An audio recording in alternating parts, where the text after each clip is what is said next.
2009 সালে এই মুখ্যমন্ত্রী যখন বিরোধী নেত্রী ছিল তখন বলেছিলেন আমরা সরকারে আসলে আমরা প্যারা টিচারদের পার্মানেন্ট করব, স্থায়ীকরণ করব। 60,000-এর মতো এই প্যারা টিচার আছেন, 5 বছরের বেশি তারা কাজও করেছেন, কিন্তু বেতন বৈষম্য হবে কেন? আমরা বলছি আমরা এই দুটো ভিত্তি নেওয়ার পক্ষের লোক নই।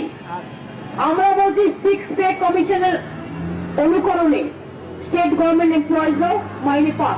ভিডিওটা বানাচ্ছি তাদের জন্য যারা এই কন্টেন্ট গুলো ভালোবাসেন।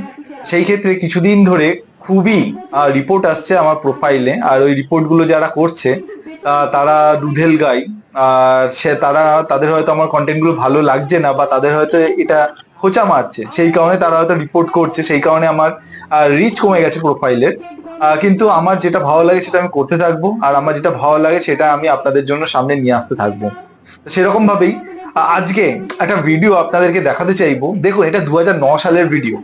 এই সময় আমাদের মাননীয়া সেই ক্ষেত্রে স্টেজে দাঁড়িয়ে বলে যাচ্ছে যারা প্যারা টিচার হিসাবে কাজ করেন তাদের যে স্যালারি, সেই ক্ষেত্রে নর্মাল সেন্ট্রাল গভর্নমেন্ট এমপ্লয়ি বা টিচারদের যা স্যালারি হওয়ার কথা সেই লেভেলের স্যালারি হওয়া উচিত। তার মানে যারা মনে করুন 30, 35, 50,000 টাকা মতন স্যালারি পায় বা তারও বেশি, সেই লেভেলের স্যালারি হওয়া উচিত। কিন্তু আজ 2026 সাল, এই সময় প্যারা টিচারদের স্যালারি কত? প্রাইমারি যে প্যারা টিচার যারা, তাদের 10,000-এর নিচে, আর যারা আপার প্রাইমারি তাদের স্যালারি 12,000।